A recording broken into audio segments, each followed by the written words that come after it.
Isn't it? All right, let's get to our study tonight. We've been looking at letting go and holding on to the Lord. And like I said, I started this study and I was looking all over the Bible for different examples of people letting go of things and realized Abraham and Sarah are just good examples. And bad examples of letting go. We saw them already, letting go of worldly securities, things that we think we need of this world in order to have security, like family, right? Sometimes we do have to apart from family. Isn't that what God asked them to do? Yes. And not like leaving family nowadays. If you separate from family, you can always do what? This is a phone, people. This is what we used to have. Phones used to look like this. You can call them. You can FaceTime them. Talk to them on computers. I mean, and you need help. Can they be there to help you? They can wire you some money. They can send things to your account. They fly over and help you out. They can fly you to go see them. I mean, the world's a small place now, but back then, when he left his family, how long was he going to be gone? When was he ever going to talk to them again? And if he needed help, how many of them were going to be there? None. And going to a foreign land with foreign people who didn't want him around.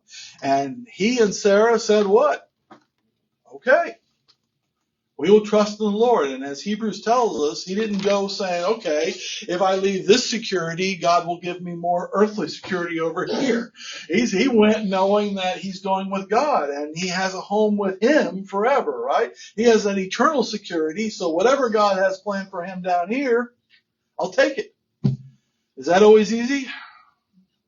To let go of those things and to hold on to God. But is it worth it? Amen. Yes. And last week we saw worldly fears. This is a bad example, isn't it?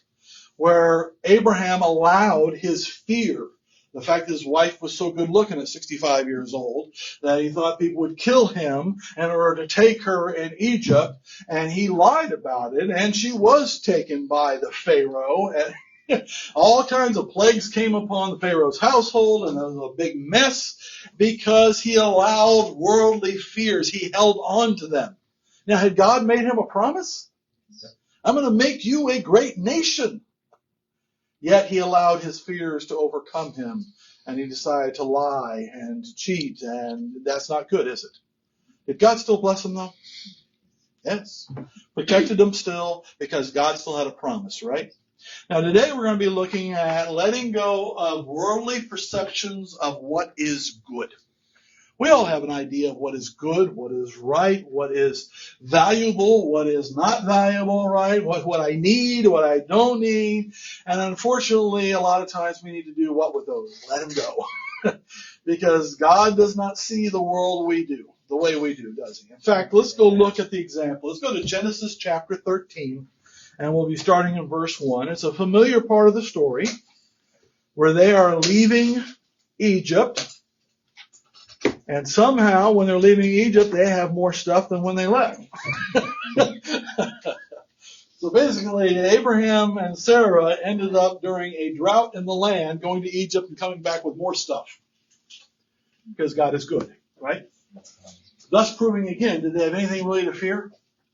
No, nothing to fear. And we're going to start in chapter 13, verse 1. We'll see what happened. Now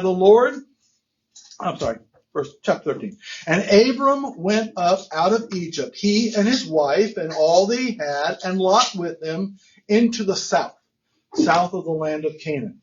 And Abram was very rich in cattle, in silver, and in gold. So God had blessed him with many things. But as we're going to see next week, don't mistake. Abraham's security was not in those things. And he kept that going, even though he had all these things, right? Verse 3, and he went on his journeys from the south even to Bethel, unto the place where his tent had been at the beginning, between Bethel and Hai. And actually, a lot of people interpret that as actually the city of Ai, which comes back later during this time of Joshua. Unto the place of the altar which he had made there at the first, and there Abram called on the name of the Lord. And just so you get what we're talking about here, go back to chapter 12, verse 8. And he removed from thence unto a mountain on the east of Bethel, and pitched his tent, having Bethel on the west, and Hai on the east. And there he built an altar unto the Lord, and called upon the name of the Lord. So basically, when he comes back from Egypt, he goes back to the beginning. Back to where he first came in and first kind of set down any kind of roots in the land. And he made an altar there, and he goes back to there. And he has all of this stuff, though. And he has Lot and his stuff. And when you have a lot of stuff, what's the old saying? More money, more problems, right? So who's happy not to be rich? All right. Got a few. And problems arose. Chapter 13, verse 5. And Lot also, which went with Abram, had flocks and herds and tents. And the land was not able to bear them, that they might dwell together, for their substance was great, so they could not dwell together. Now, what's the problem? Why can't they just get along? And by the way, just a little side note. I find it very interesting that here at the very beginning, his biggest problem is not with the outsiders. His first problem is what? His own family. And by the way, in the church, what was the church's first big problem? Outside or inside? Inside. Over what? Food. So, and that's basically what they're fighting over. Because when you have herds and stuff, you need what? You need land. Why do you need land? Because they have what? Food. You need watering holes. You need wells. You need grass. You got to feed them, right? And there just wasn't enough for all the flocks of Lot and all the flocks and cattle of Abram. So they started getting into fights. Verse 7. And there was strife between the herdmen of Abraham's cattle and the herdmen of Lot's cattle, and the Canaanite and the Perizzites dwelled then in the land. I always wonder why they kind of throw that in there, because they're still the enemy, right? And they're doing what? Fighting with themselves. This is a good reminder for the church, isn't it? Right? How about let's not fight with each other and know that the enemy is still out there? Right? And they were still in the land, but they really weren't the problem. It was amongst themselves. Their own herdmen, they were fighting and they were hitting each other and fighting over land. So what did they decide? Verse 8. And Abram said unto Lot, let there be no strife, I pray thee, between me and thee, and between my herdmen and thy herdmen, for we be what? Brethren. This is what it comes down to. You want to solve the strife? Remember who you are. Right? Now they're actually blood. Right? This is his brother's son. So they're blood, but we are too, aren't we? By the blood of Jesus Christ, we are all brothers and sisters, and let's not have strife. Let's not fight with one another. Let us work together. And what was the solution? Verse 9. Is not the whole land before thee? Separate thyself, I pray thee, from me. If thou wilt take the left land, then I will go to the right. Or if thou depart to the right hand, then I will go to the left. Now, this is kind of an amazing statement, because who's still in the land? The Perizzites and the Canaanites and all those people are still in the land. But what does Moses see? Moses sees land, and he says what? It's all ours. Right? God has given us all this, so just choose. If you go to the right, I'll go to the left. You go to the left, I'll go to the right. You lot, you choose. Now, how much faith does that take? How many agree Abraham could have said, no, I'm older. I got more stuff. I'm the one taking care of you. So therefore, I get first choice, and you get the junk. But that's how who thinks? The world thinks. They think I am only secure. I am only able. I'm only if I get what is best. What's that word everybody uses? Deserve. Don't you hate that? If you want me not to buy your product, put in your advertising that I deserve it. I will immediately turn it off and throw it away. No. But he could have done that, but instead, who is Abraham trusting? Well, you choose. Whatever you choose is fine, because I'm trusting God, and God, no matter where I am, will take care of me, right? Can we do that? Or do we want to look it over and say, okay, what's best for me? What's good? What's bad? I got to make sure I get the best thing. I got to make sure I get the best thing with value. Or should we let God decide that? Because if we have God, do we have what's best? Yes, we do. And that's what happened. Let's go to verse 10. And this is an important little part here. And Lot lifted up his eyes. And that little phrase, lifted up his eyes, in the original language is a very fascinating word. And it's used over and over again in the Bible. It means many things and usually is interpreted as what seems. What? Right to the eye. Yeah. So it is, what does it seem to you?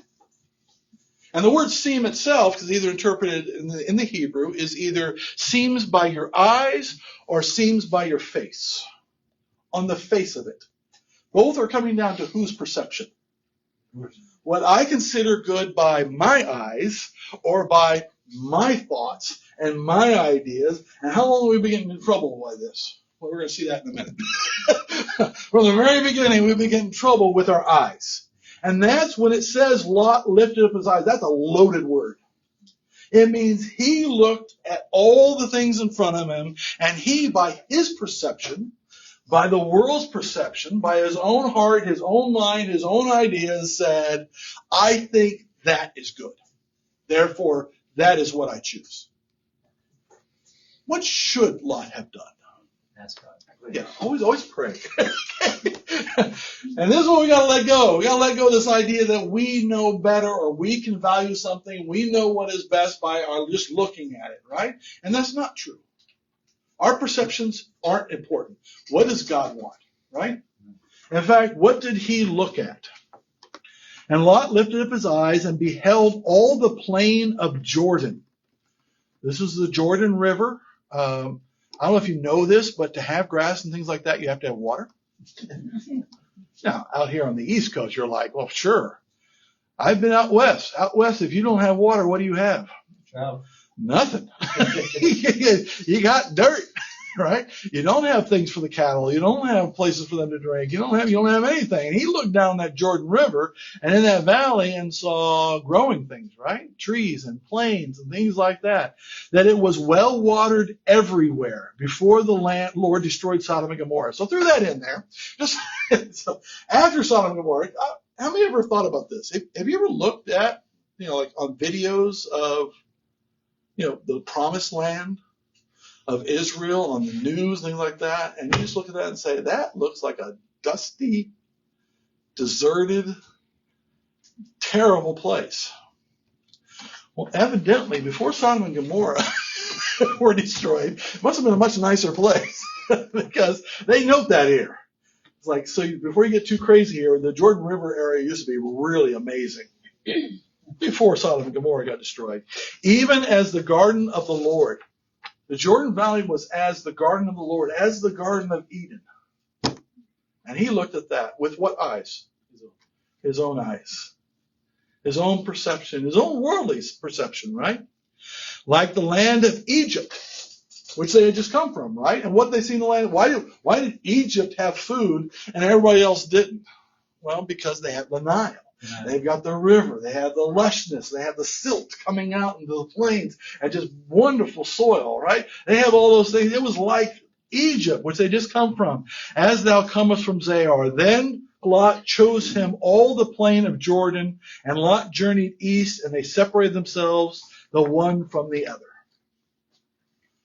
So instead of going to God and seeing what he wanted, he just looked with his own eyes, and he needed to let that go.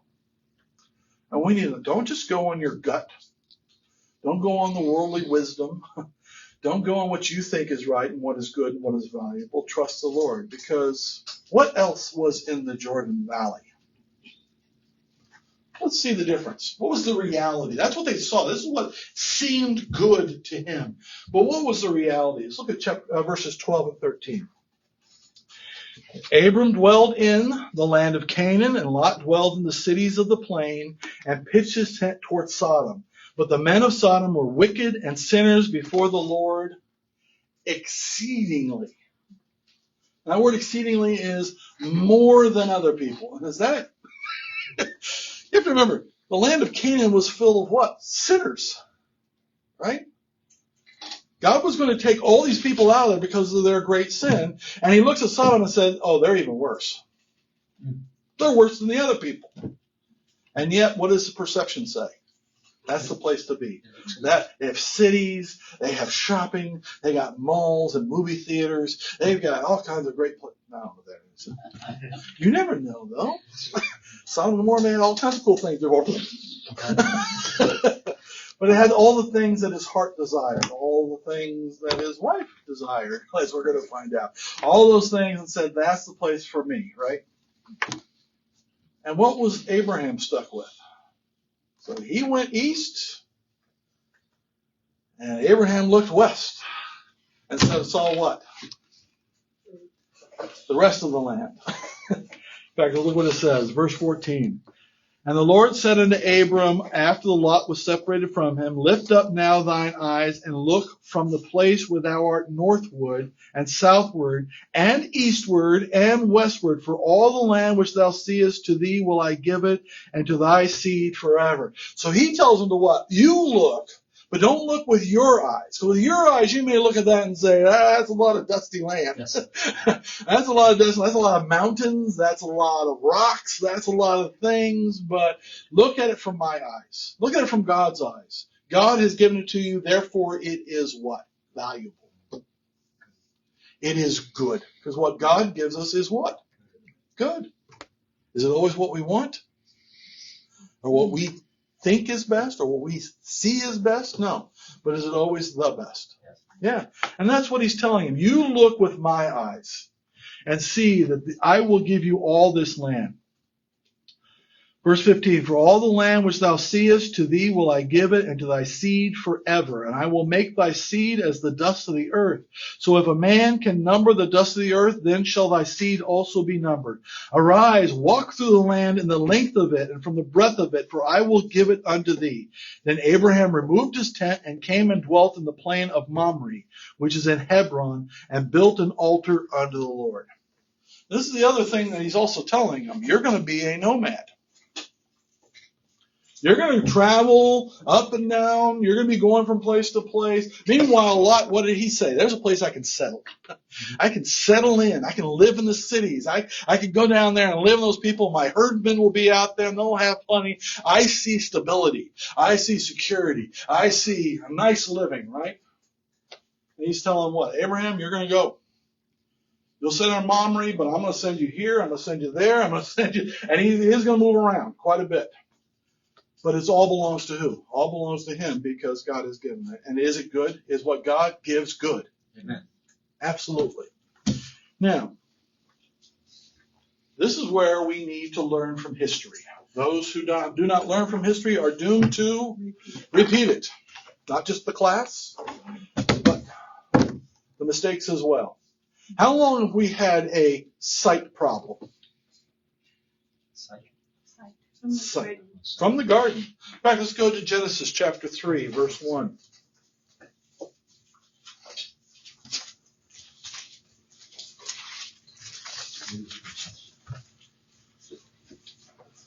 And this is the story of the fall. We all know it.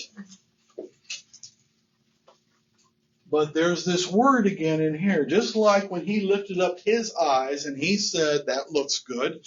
We have Eve lifting up her eyes and saying what? That looks good.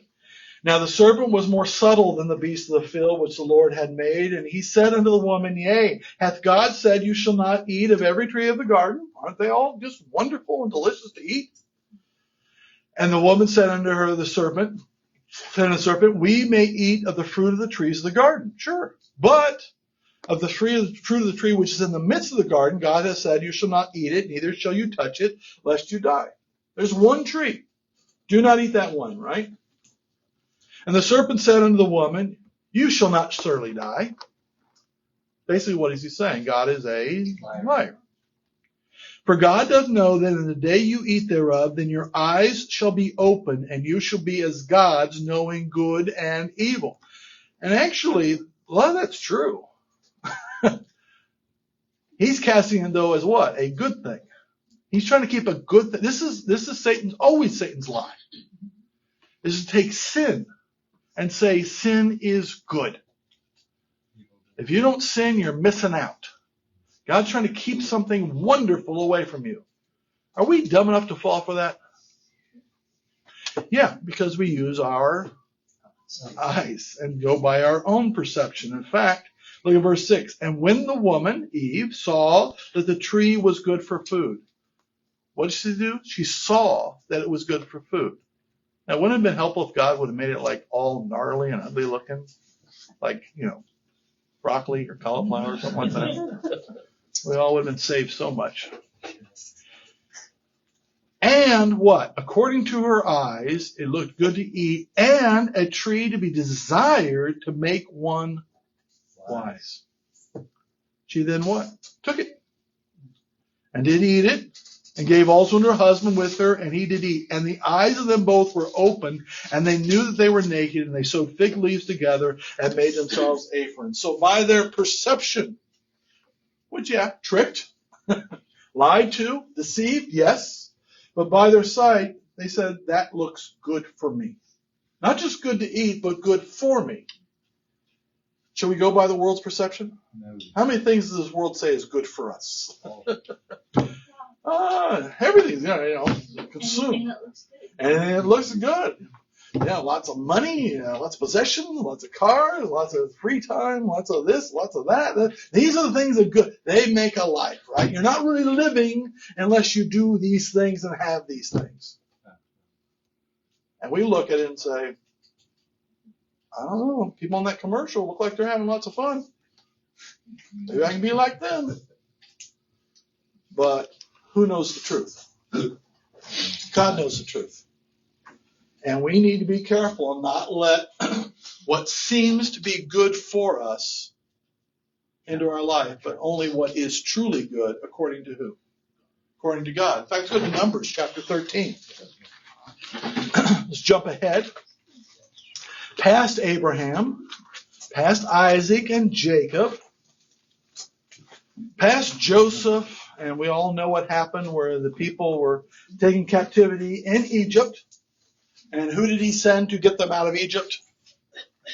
Moses to lead them out and into the promised land. And it took 2 years. Most of that was at Sinai, getting the law and building the tabernacle and all the things to go in the tabernacle. Most of it was there. But 2 years later, they finally end up where? In the promised land, right? Sending the 12 spies. Joshua, Caleb, and 10 other guys that history should just forget. Because when they came back, what did they say when they looked throughout the land? The land of Canaan, the land that Abraham lived in, right? What did they see? Numbers chapter 13, verse 26. And they went and came to Moses and to Aaron and to all the congregation of the children of Israel under the wilderness of Paran to Kadesh, and brought back word unto them and under all the congregation, and showed them the fruit of the land. These are those big bunches of grapes and all the wonderful food. By the way, what have they been eating for the last 2 years? Yeah. Manna.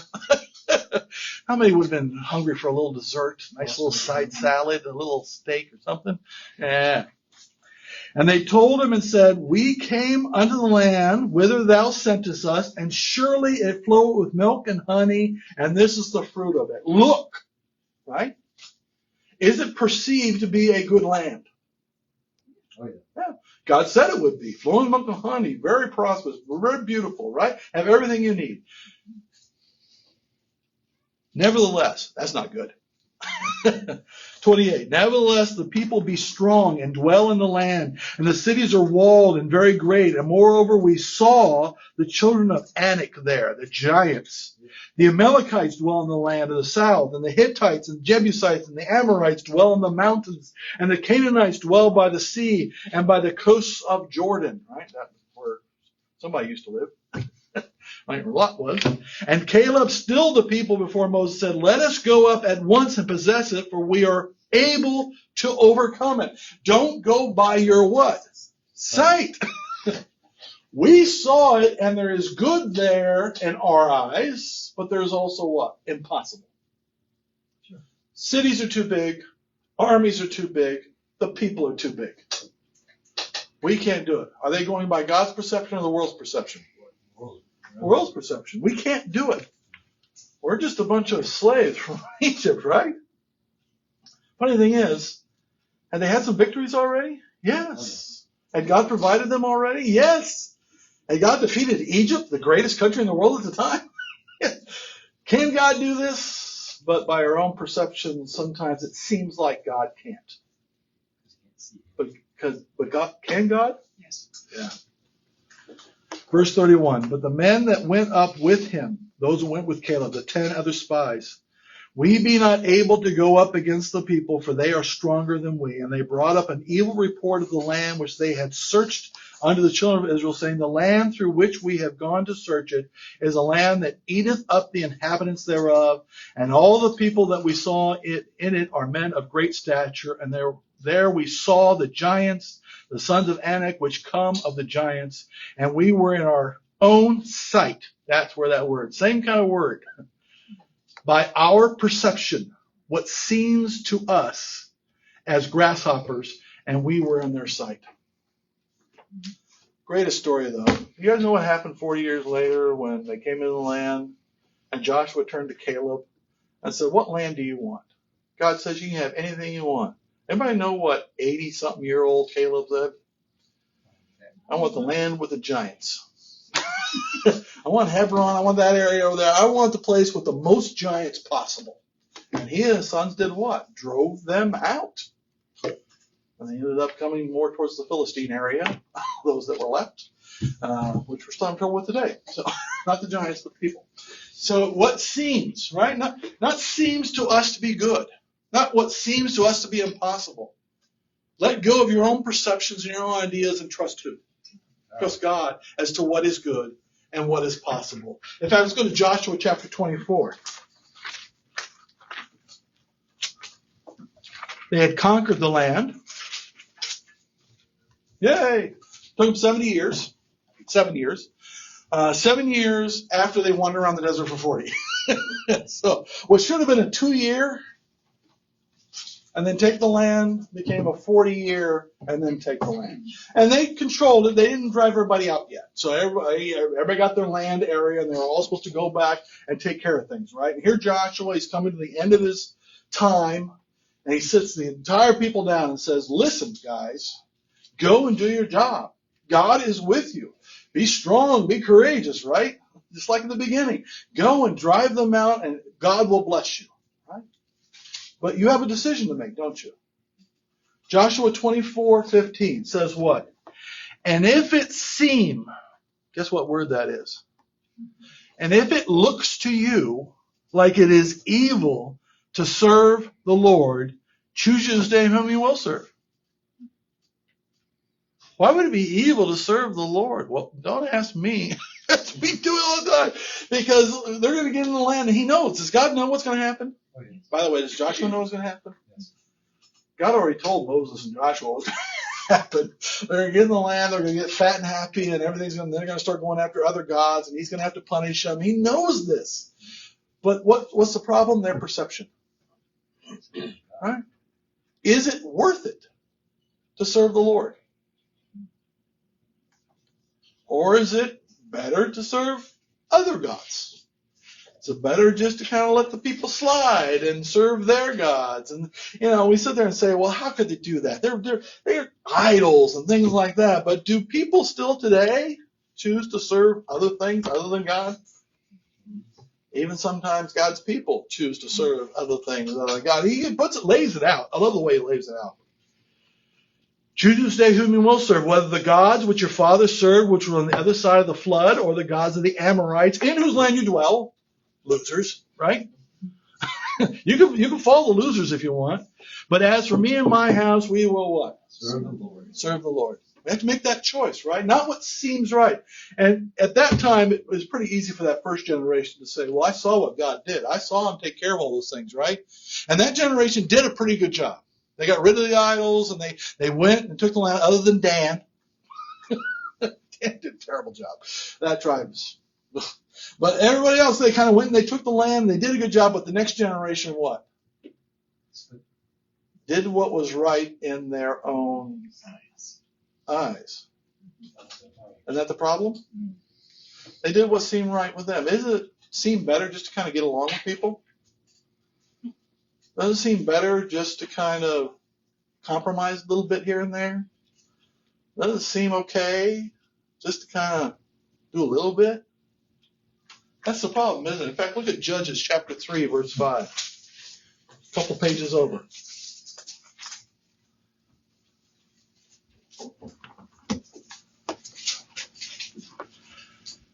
Judges chapter 3, verse 5. And the children of Israel dwelt among the Canaanites, Hittites, and Amorites, and Perizzites, and Hivites, and Jebusites, and they took their daughters to be their wives, and gave their daughters to their sons, and served what? There you go. Within one generation. And the children of Israel did evil in the sight of the Lord. And that's the same word, in the sight of. They did what seemed evil to who? To God, right? By doing what? What seemed okay to them. And that's where we run into problems, isn't it? Don't do what you just seems to be okay to you. Do what is right in the eyes of the Lord. And they did not. In fact, let's run over to Judges chapter 17, verse 6.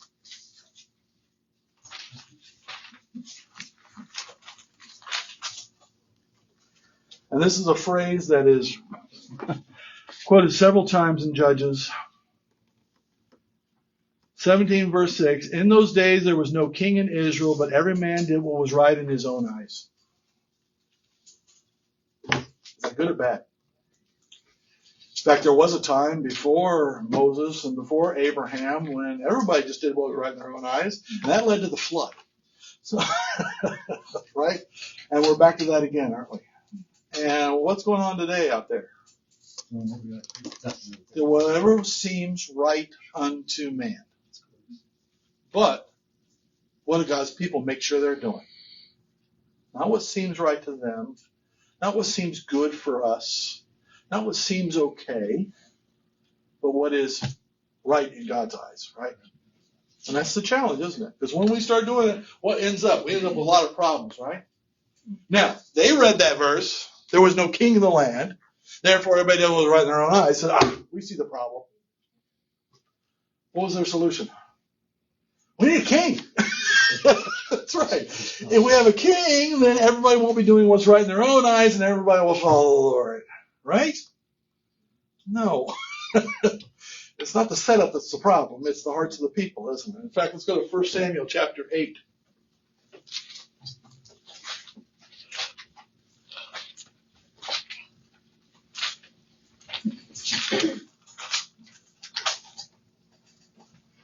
First Samuel chapter 8, starting in verse 1.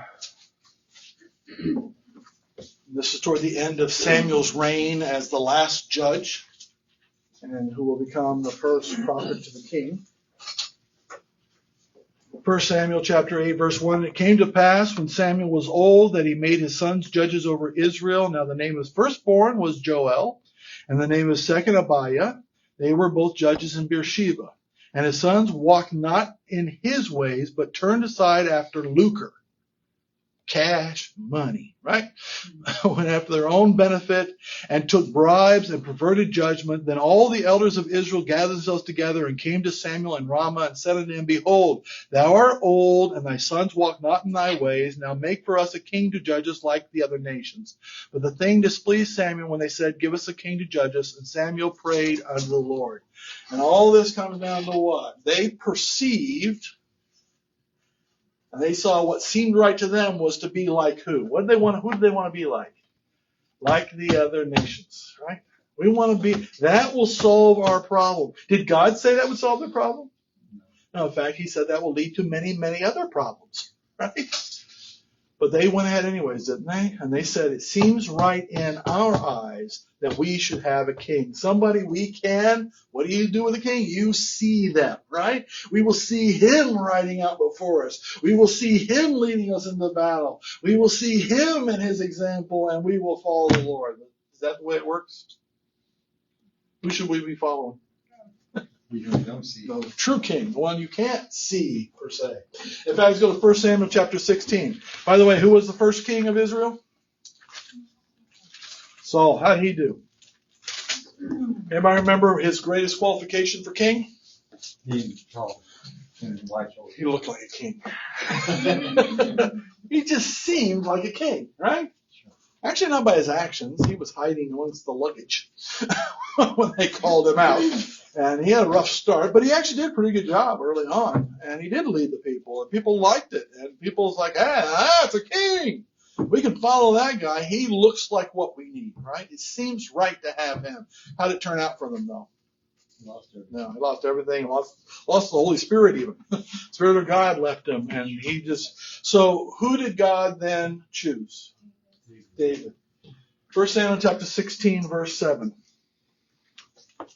And Samuel was told to go to this little town of Bethlehem, a little backwater spot right out of Jerusalem, a little sheep coat, they call it, a little place down there, and go to this one family. And of course, Jesse's family brings out one son after another, right? The three that had been hardened in battle, the oldest brothers, brought them back, and God said, what? No, not them.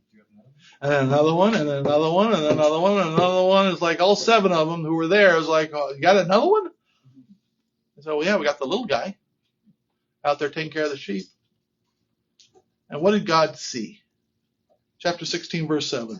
The Lord said to Samuel, look not on his countenance or on the height of his stature, because I have refused him. The Lord seeth not as man seeth, for man looketh on the outward appearance, but the Lord looketh on the what? Heart. All the others were rejected because don't look on the outside, but look on the what? Don't go by your perception that this seems like a king. Trust God who knows which one. And which one had a heart that pleased the Lord? David. Again, when we're making choices of who's going to lead us, what should we go by? Our own perception? He looks like a good president. He looks like a good governor. She looks like she could be a good leader. That seems right to me. Sounds good. Or should we let the Lord lead? Let the Lord lead. In fact, let's go to the great King Solomon. Ecclesiastes chapter 1.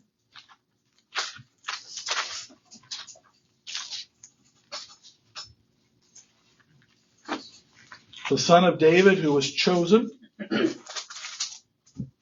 that through his line would come the great king, right? The King of Kings, Jesus Christ. The one who would build the temple. The one who was given all the blessing. The one who had peace throughout the land. The one who had wisdom. Who had all those things. But he had a problem, didn't he? And he writes this and says this in Ecclesiastes chapter 1, verse 16. I commune with my own heart. Anybody see a problem with that statement? I commune with my own heart, saying, lo, I am come to great estate, and have gotten more wisdom than all they which have before me in Jerusalem. Yea, my heart had great experience of wisdom and knowledge. But what's the problem? That first part. In the end, he trusted whose wisdom? His own. Whose counsel did he trust? His own. That's why he goes on from there and talks about how he had, even though he did great works, it was all what? Vanity. Even though he had great knowledge, it was what? Vanity. He had partying and drinking and fun and joy. It was all what? Vanity. Because he did what seemed right to what? Him. And yes, we have the Holy Spirit. Yes, we've got God on our side. Does that mean we should just trust our own ideas now? We're saved, we got God, so we must be right. No. Who should Solomon have been talking to daily? Like his dad did, right? Although his dad had a little bit of a blind spot too. Didn't he? Right? In fact, let's go to the great example. By the way, who's always the great example? Jesus. Matthew chapter 4. Jesus' ministry is just getting started, so Satan says, let's attack the rookie, right? Let's get him while he's just getting started, right? Let's get him before he really gets out there. He's just been baptized, been sitting out here for 40 days, he's hungry, right? I'll get him now. Fool. Can't take Jesus, but he's going to give it a shot. And what's he going to rely on? Look at this. Chapter 4, verse 1. Then was Jesus led up of the Spirit into the wilderness to be tempted of the devil. Okay? So this is right after he was baptized in the what river? Boy, Jordan just keeps coming up and up and up, doesn't it? And when he had fasted 40 days and 40 nights, he was afterward hungry. Everybody go, duh. He's starving. And when the tempter came to him, Satan, he said, if thou be the Son of God, command that these stones be made bread. But he answered and said, it is written, man shall not live by bread alone, but by every word that proceeds out of the mouth of God. Right? Do what seems good to you. You're hungry, therefore what? Hey, look at those rocks. Couldn't they just be some bread? Doesn't it just seem logical? If you're hungry, you what? Eat, right? You can do it. If you're the Son of God, you can certainly do that. But was that what his Father wanted? No. He did. Jesus never did what seemed right to him. Isn't that an amazing statement? God never did what seemed right to him. He always did what was right in his Father's eyes. He said that himself over and over again. I don't do anything. I don't say anything except that the Father did it. And if God, the Son, lives his life that way, who else should? Raise your hand. And he didn't. Did he turn it into bread? Nope. So he took him out another one. Verse 5. Then the devil taketh him up to the holy city and sets him on a pinnacle of the temple. Don't look now. And he said to him, if thou be the Son of God, cast thyself down, for it is written, he shall give his angels charge concerning you, and in their hands they shall bear thee up, lest at any time thou dash thy foot against a stone. Challenges his own idea that he's the Son of God, and also uses prophecy against him, right? Is Jesus going to fall for that? He's going to say, well, that seems logical. That seems like a good idea. No. Jesus said to him, it is written again, thou shalt not tempt the Lord thy God. No. It may seem right for me to test and tempt and do those kinds of things and to make sure God's on my side. No, I don't do that. I know God's on my side, right? Do you know that?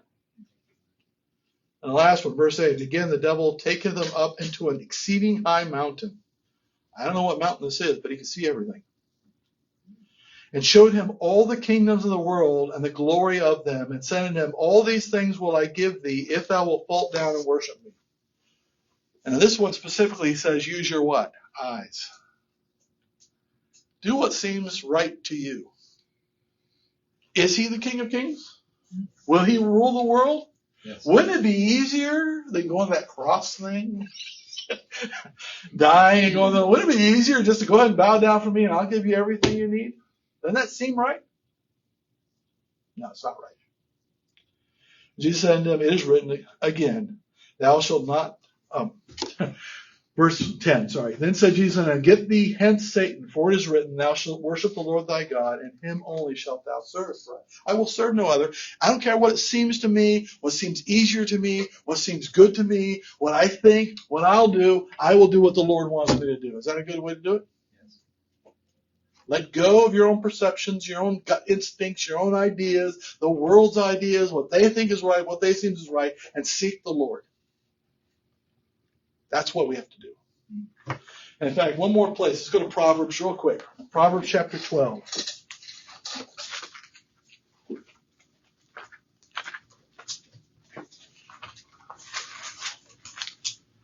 Proverbs 12, verse 15.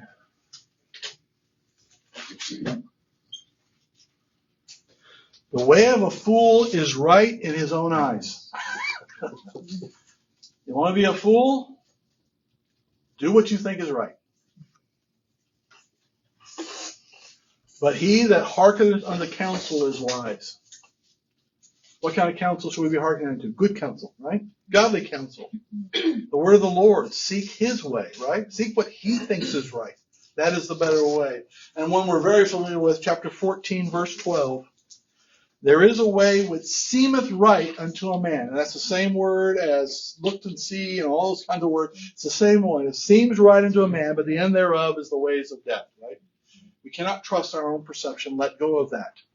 Lot said, I'm going to use my own perception. I'm going to figure out what's good and valuable. That's what I want. God said to Abraham, don't worry about it. What I have for you is much more valuable, right? By the way, how's it going to work out for Lot? Don't just think Sodom and Gomorrah. Next week we'll see. His problems start well before that. So we're gonna see what happens to Lot next week, and again we're gonna see Abraham make an excellent decision.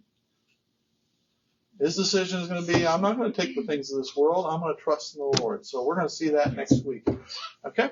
See what we can learn from that. So what letter grade do you give him? We had a D last week. We had an A first week. What do you give Abraham this week? A. Yeah, I think it's A. Why not? Give him an A. I think he did a very good job. He trusted the Lord, right? He did not go by his own sight. What grade do you give Lot? He's a C. I give C. C. Average. You do what anyone would. Just an average. Just did what people do. It's going to end very poorly, but yeah, it's what we do. But we should. It's not like you can blame this one moment. No. You know, he's clearly.